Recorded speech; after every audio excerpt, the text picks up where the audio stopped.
अभी अभी भारत सरकार ने 1 फरवरी को इंटरिम बजट पेश किया।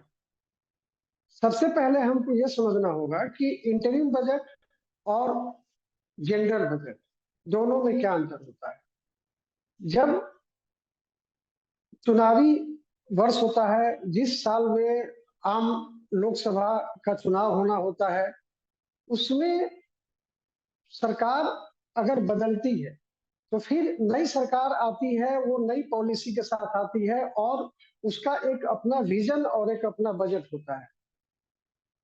यहाँ पर अब मार्च में हमारा फाइनेंशियल ईयर 2023-24 खत्म हो जाएगा और 2024-25 1 अप्रैल से शुरू हो जाएगा।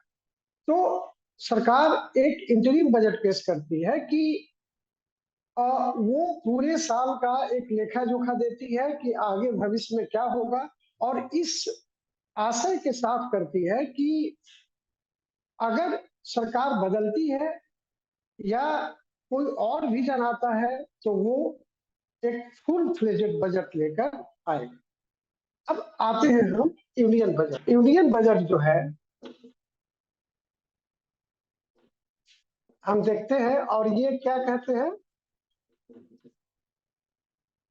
Interim budget. ये कब का फाइनेंशियल ईयर क्या है, 2024-25। ठीक है। अच्छा, ये जो बजट है क्या ये कॉन्स्टिट्यूशनल है या एडमिनिस्ट्रेटिव है केवल, या इकोनॉमिक एक फाइनेंस मिनिस्ट्री का केवल डॉक्यूमेंट है। हम लोग जानते हैं कि इंडियन कॉन्स्टिट्यूशन में आर्टिकल 112 में एनुअल फाइनेंशियल स्टेटमेंट की बात कही गई है, और उसमें ये प्रोविजन किया गया है कि हर साल गवर्नमेंट जो है एक जनरल बजट पेश करेगी। हालांकि बाद में अगर जरूरत होता है तब भी और कई सारे प्रावधान किए गए हैं, सप्लीमेंट्री का भी, या फिर ग्रांट्स अगर मांगना है आगे तो उसका भी किया जाएगा। लेकिन जो ये एनुअल फाइनेंस स्टेटमेंट है, एनुअल फाइनेंस स्टेटमेंट, तो इसका जो रेफरेंस है, इसका जो सोर्स है वो क्या है, आर्टिकल 112 है। अब हम ये देखते हैं कि बजट में क्या क्या होता है, और जब हम बजट की बात कहते हैं तो उसमें कौन कौन सी बातें होती है। तो अगर हम घर की भी बजट की बात करें तो बजट क्या होता है। बजट में हमारा एक तो लेखा जोखा होता है। लेखा जोखा किस चीज का, लेखा जोखा किस चीज का होता है, ये होता है रिसिप्ट, यानी कि प्राप्ति, और एक होता है एक्सपेंडिचर, यानी कि व्यय। ठीक है। अब इसमें हमको ये देखना है कि हमारा जो ये बजट 2024-25 का ये बजट है, और हम इसमें जोड़ देते हैं इंटरिम बजट। तो ये जो है, हम कहते हैं कि हमारे बजट का आकार, हमारी अर्थव्यवस्था का आकार इतना हो गया और पिछले साल से कितना ज्यादा है और किस तरह से ये बढ़ रहा है। तो ये चीज हम देखकर एक अपने अर्थव्यवस्था का आकलन करते हैं। तो हमको ये देखना होगा कि इस बजट में 2024-25 का जो फाइनेंशियल ईयर होगा उसमें कितना, कितने रुपए का टोटल प्राप्ति इसमें दिखाया गया है। तो अगर हम रफ एस्टिमेट की बात करें तो 47,65,000 करोड़ रुपए की प्राप्ति को इसमें लिया गया है। इस तरह से बजट बनाया गया है। अगर हम बहुत स्पेसिफिक अगर लेते हैं तो ये 47,65,000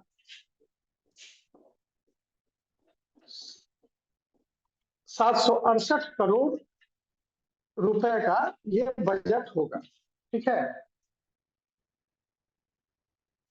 ऑब्वियसली जो हमारा एक्सपेंडिचर होगा वो भी हमारा, ये जो व्यय है, जो एक्सपेंडिचर है, एक्सपेंडिचर भी हमारा 47,65,768 करोड़ रुपए का ये होगा। ठीक है। अब हमको ये देखना है कि प्राप्ति जो है, जो रिसिप्ट है, वो रिसिप्ट जो है वो कैसे कैसे आएगा। तो रिसिप्ट के दो सोर्स होते हैं। ठीक है। एक सोर्स को कहते हैं रेवेन्यू रिसिप्ट, यानी कि वह सोर्स जो हमारे डिफरेंट टाइप्स ऑफ रेवेन्यू से आते हैं, और दूसरा जो रिसिप्ट आता है उसको बोलते हैं कैपिटल रिसिप्ट। अब रेवेन्यू रिसिप्ट क्या होता है और कैपिटल रिसिप्ट क्या होता है? जैसे कि कोई भी इंस्टीट्यूशन होता है, कोई भी इकोनॉमी होता है, तो जितने तरह का सोर्स ऑफ इनकम होता है उसको जो है रेवेन्यू रिसिप्ट कहते हैं। वो जनरेट करके जो करता है, जैसे कि हम टैक्सेस लगाते हैं, हम कहीं से कुछ उस तरह से रेवेन्यू जनरेट करते हैं, फी लेते हैं, तो वो सारा चीज रेवेन्यू में आएगा। कैपिटल रिसिप्ट में जो है, जो हमने एसेट तैयार किए हैं, जो हमने कैपिटल बनाए हैं, उससे जो हमारा रिटर्न आ रहा है उसको जो है हम कैपिटल रिसिप्ट कहते हैं। तो इसका मतलब है कि टोटल जो हमारा रिसिप्ट है वो रेवेन्यू रिसिप्ट और कैपिटल रिसिप्ट मिलाकर। ठीक है। तो जो रेवेन्यू रिसिप्ट है टोटल, उसका 30,12,000 करोड़ रुपीस है। इसका 30,12,000। अगर हम इसको स्पेसिफिक अगर जाएंगे, उतना आप लोग याद रख नहीं पाएंगे, तो 30,12,275 करोड़ यहाँ पे हम लोग इसको मेंशन कर लेते हैं। ठीक है। ये जो है 30,12,275 करोड़ रुपया। ठीक है। तो ये हमारा हो गया रेवेन्यू रिसिप्ट। और कैपिटल रिसिप्ट अब इससे ज्यादा होगा कि कम होगा, ये अगर इस तरह के प्रश्न आपके दिमाग में अगर उठते हैं तो वो ज्यादा अच्छा है। ये जो है 17,64,000 करोड़ इसका शेप होता है, जो कैपिटल रिसिप्ट का है। ठीक है। अगर हम इसको स्पेसिफिक अगर जाते हैं तो ये 70,64,494 करोड़ रुपीस जो है ये है। अब हम देख रहे हैं कि यहाँ पर रेवेन्यू रिसिप्ट जो है ये कैपिटल रिसिप्ट से काफी अधिक। ठीक है। अब सवाल ये उठता है कि जो हमारा रेवेन्यू रिसिप्ट है उसके कौन कौन से कंपोनेंट्स होते हैं, वो किस पे डिपेंड करता है, कैसे रेवेन्यू रिसिप्ट जो है हम उसको बढ़ा या घटा सकते हैं। तो फिर रेवेन्यू रिसिप्ट के लिए हम दो तरह का इस्तेमाल करते हैं। एक तो टैक्सेस लगाते हैं, या फिर एक non taxes revenue. Non taxes revenue जैसे कि हम मान लीजिए टोल टैक्स लगाते हैं, या हम कुछ उस तरह से कहीं से रेवेन्यू जनरेट करते हैं, तो फिर इसको हम अगर बाइफरकेट करेंगे तो ये टैक्स रेवेन्यू रिसिप्ट और एक हो जाएगा नॉन टैक्स रेवेन्यू रिसिप्ट। ठीक है। अब ये जो नॉन टैक्स रेवेन्यू रिसिप्ट है और ये मिला जो टैक्स रेवेन्यू जो रिसिप्ट है, ये दोनों मिलाकर हमारा रेवेन्यू रिसिप्ट बनेगा। ठीक है। अब ये देखना है कि टैक्स रेवेन्यू बड़ा होता है या नॉन टैक्स रेवेन्यू बड़ा होता है। तो हमारा जो है 26 लाख करोड़ टैक्स रेवेन्यू आता है। ठीक है। 26 लाख आप याद रखिए, और आप इसको 26,01,000 आप इसको मोटे तौर पर याद करिए। अगर इसको स्पेसिफिक अगर करना है तो 26,01,574 करोड़ रुपीस इसका वैल्यू होगा। अब नॉन टैक्स अगर देखा जाए तो टैक्स रेवेन्यू जो होता है उससे हमारा काफी कम होता है। ये केवल 3,99,701 करोड़ रुपीस ही होता है। तो वो कहाँ 26 लाख और ये कहाँ 39, ये 30 लाख, ये 3 लाख। तो आप देख रहे हैं कि नॉन टैक्स रेवेन्यू जो है वो काफी कम होता है। ठीक है, अब ऐसे भी अगर हम इसको जोड़ेंगे, अगर और ज्यादा अगर डीप जाएंगे तो फिर हम लोग आगे देखेंगे। लेकिन ये जो टैक्स रेवेन्यू होता है ये भी आप भी जानते हैं कि ये डायरेक्ट टैक्सेस और इनडायरेक्ट टैक्सेस का होता है। तो हर चीज को डेटा में याद करना पॉसिबल नहीं होगा। हम लोग कुछ चीजों को परसेंटेज में याद करेंगे और कुछ चीजों को अलग ढंग से उसको देखेंगे। अब आते हैं हम लोग कैपिटल रिसिप्ट। कैपिटल रिसिप्ट में जो है, एक तो हम लोग जो कहीं से भी जो पहले हम लोन दिए रहते हैं, अगर वो लोन दिए हैं तो वो लोन को का रिकवरी होता है। तो एक तो हमारा कैपिटल रिसिप्ट है रिकवरी ऑफ लोन्स। ठीक है, इसके अलावा अगर हम देखेंगे कैपिटल रिसिप्ट में, तो इसमें जो बोरोविंग्स जो हम लोग कहीं से पैसा लेते हैं, जो उधार लेते हैं, तो वो आता है। तो ये बोरोविंग्स एंड अदर लाइबिलिटीज। ठीक है, और एक तीसरा भी कंपोनेंट है जो कि काफी इन दोनों के मुकाबले में कम होता है, और उसमें हम लोग मिसलेनियस डाल देते हैं, इसलिए उसको अदर रिसिप्ट्स बोलते हैं। अदर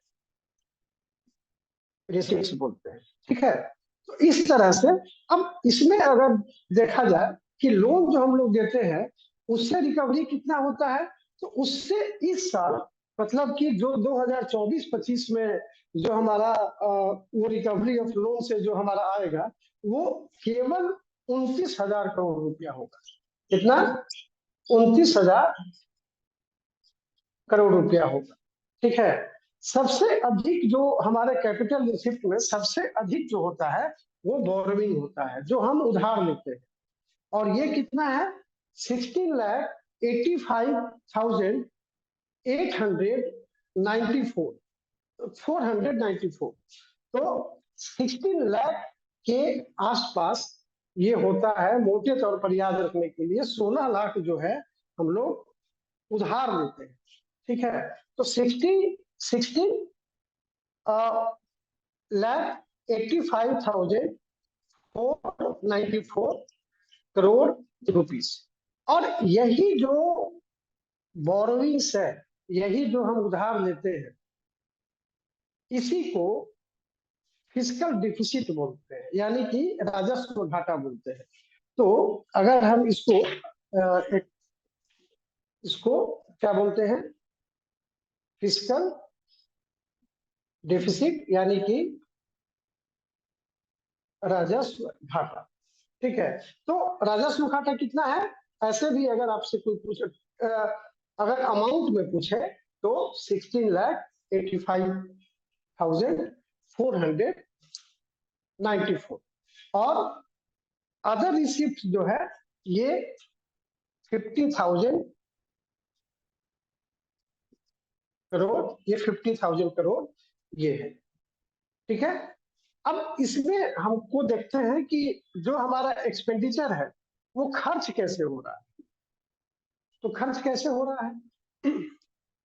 ऑब्वियसली जब हम रेवेन्यू पे रिसिप्ट कर रहे हैं और कैपिटल पे रिसिप्ट कर रहे हैं तो खर्च भी उसी तरह से करेंगे। तो हमारा रेवेन्यू एक्सपेंडिचर और ये जो है कैपिटल एक्सपेंडिचर, जैसे हम लोग रिसिप्ट में किए थे वैसे इसमें भी कर दें। अब यहाँ पर देखेंगे कि हमारा टोटल जो है वो कितना होता है। ठीक है, तो रेवेन्यू रिसिप्ट जो जो रेवेन्यू अकाउंट पे जो हमारा एक्सपेंडिचर है वो 36 लाख, यहाँ लिख देते हैं 36 लाख जो है करोड़ हमारा रेवेन्यू एक्सपेंडिचर होना है। ये देखिए हमारा रेवेन्यू रिसिप्ट कितना था, रेवेन्यू रिसिप्ट 30 लाख था और रेवेन्यू एक्सपेंडिचर कितना है 36। हम इसको अगर एग्जैक्ट टर्म में अगर कहें तो ये जो रेवेन्यू जो रेवेन्यू एक्सपेंडिचर है वो 36 लाख 54,657 करोड़ रुपीस ये है। तो ऑब्वियसली जब हम रेवेन्यू रिसिप्ट रेवेन्यू एक्सपेंडिचर से रेवेन्यू रिसिप्ट को माइनस करेंगे तो हमारा क्या आ जाएगा, ये आ जाएगा हमारा रेवेन्यू डिफिसिट। रेवेन्यू डिफिसिट इसको इसको माइनस करेंगे और इसको माइनस करेंगे तो हमारा रेवेन्यू डिफिसिट आ जाएगा। ठीक है, और ये रेवेन्यू डिफिसिट अगर हम इसको माइनस करते हैं दोनों को एग्जैक्ट टर्म में से तो 6,53,383 करोड़ रुपीस हो जाएगा। ये जो है हमारे पूरे जीडीपी का, जो पूरा हमारा जीडीपी है उसका 2% होता है, 2% ऑफ जीडीपी। ठीक है, तो रेवेन्यू डिफिसिट अगर कोई आपसे पूछता है तो ये वो क्या है, simply revenue expenditure minus revenue receive. और अगर फिजिकल डिफिसिट पूछता है तो अभी इतना ही समझिए कि बोरोविंग्स एंड अदर लाइबिलिटी जितना हम कर्ज लेते हैं वो हमारा फिजिकल डिफिसिट होता है। और ये जो 16 लाख का जो फिजिकल डिफिसिट है इसको अगर हम इस पे लाते हैं जीडीपी के परसेंटेज में लाते हैं तो ये जो है 5.1% ऑफ जीडीपी हो जाता है। ठीक है, तो ये 5.1% हमारा बोरोइंग्स एंड अदर लाइबिलिटीज जो है वो है।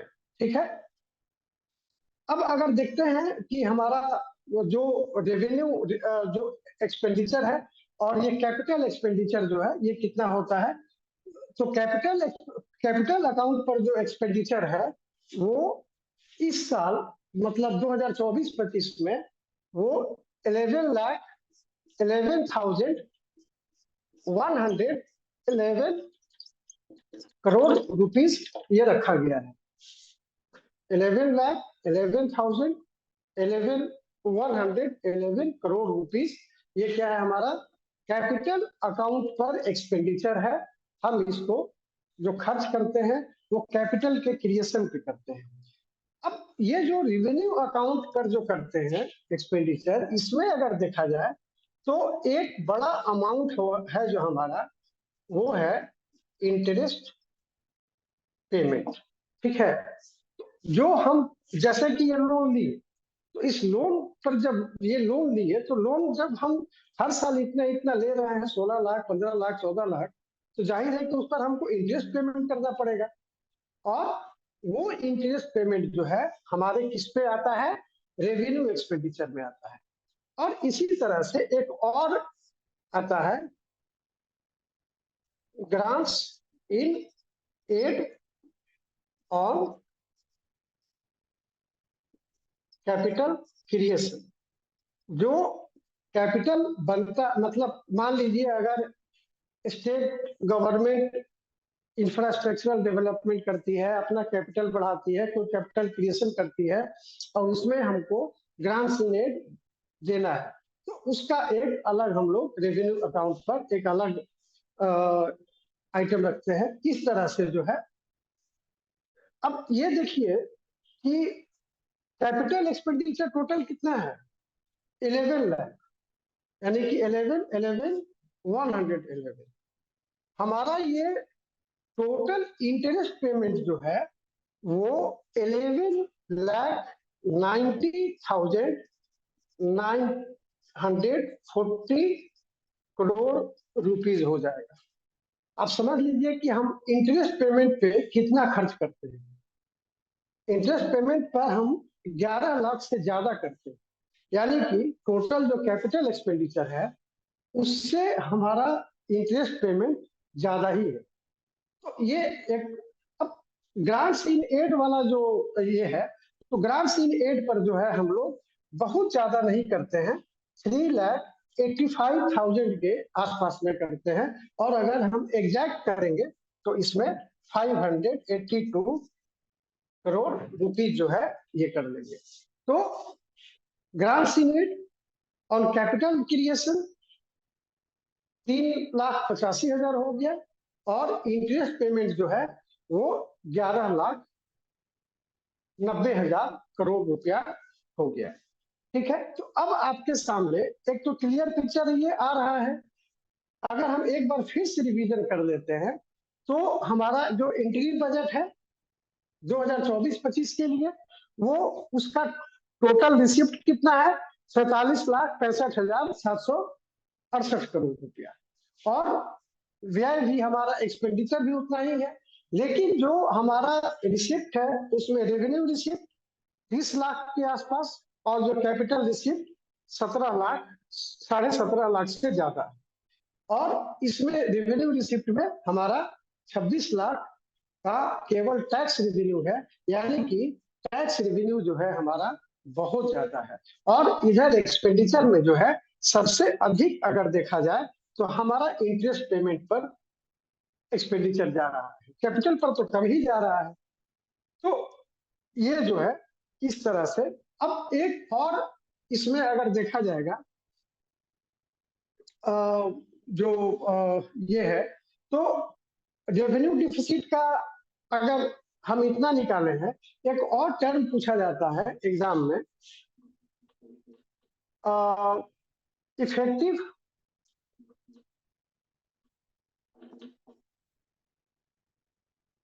Revenue deficit.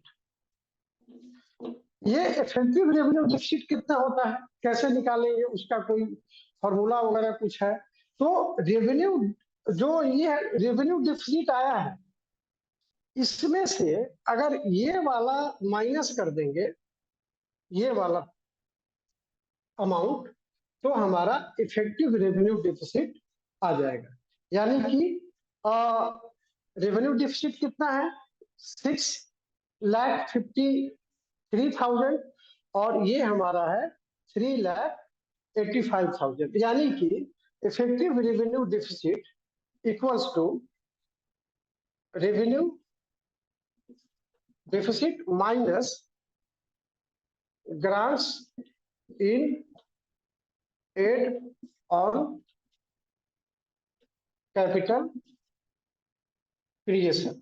अब आप इसको अगर इसको और इसको अगर आप माइनस करेंगे तो कितना आएगा, ये आ जाएगा 2,67,000 करोड़। अगर इसको स्पेसिफिक हम करते हैं तो 2,67,801 करोड़ रुपीज जो है ये हमारा इफेक्टिव रेवेन्यू डिफिसिट आया।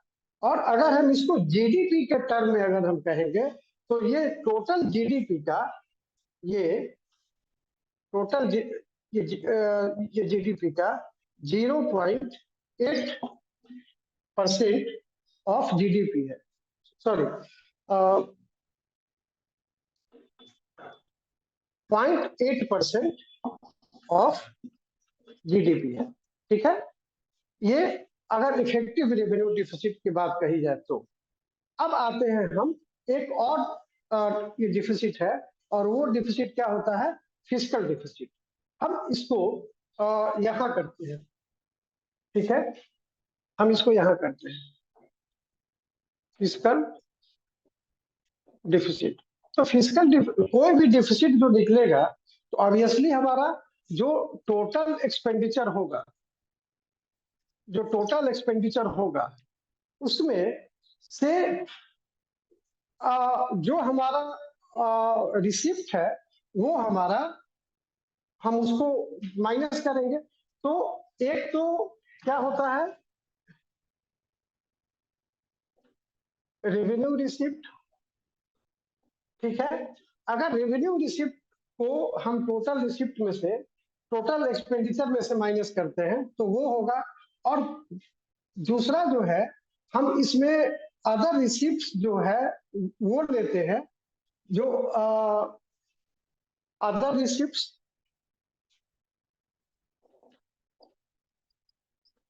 ठीक है।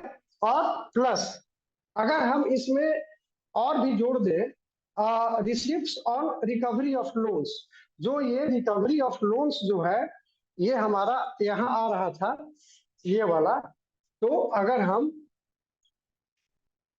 रिकवरी ऑफ लोन्स ये टोटल एक्सपेंडिचर में से अगर इन तीनों को माइनस कर देते हैं तो हमारा क्या आ जाएगा, फिस्कल डिफिसिट आ जाएगा। और फिस्कल डिफिसिट कितना है, वो है हमारा 16,85,494 करोड़। तो इस तरह से हम जो बजट का एक तो डिफिसिट्स भी देख रहे हैं और हमारा कितना एक्सपेंडिचर और रिसिप्ट है वो हम इस पे देख पा रहे हैं। एक और डिफिसिट होता है, वो होता है प्राइमरी डिफिसिट।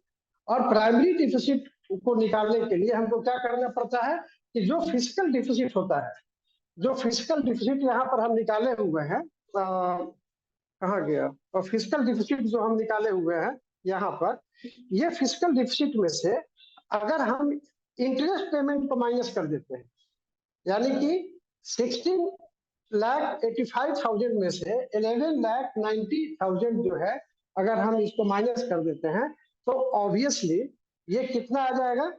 हम यहाँ पर एक लिख देते हैं कि प्राइमरी डिफिसिट। और प्राइमरी डिफिसिट का क्या बोला कि fiscal deficit minus interest payments. ये इसका फॉर्मूला पीटी में भी इस तरह का आता है, जिससे कि ये आपको 4 ऑप्शन दिया रहेगा। तो इसमें जो है 4,95,000 करोड़ के आसपास में इसका रहेगा। अगर हम एग्जैक्ट अगर करना होगा तब इसको 4,95,054 करोड़ रुपीस। तो ये हमारा हो गया प्राइमरी डिफिसिट। और प्राइमरी डिफिसिट अगर हम बजट के टर्म में निकालेंगे तो ये हो जाएगा 1.5%, ठीक है। तो ये चीज हमको पहले, अब इतना समझने के बाद हमको ये समझना होगा कि इस बजट में हमारा विजन क्या रखा गया है, ऑब्जेक्टिव्स क्या रखा गया है, और टूल्स क्या है कि हम उस ऑब्जेक्टिव्स को हम अचीव कर पाएंगे इस पूरे फाइनेंशियल ईयर में, ठीक है।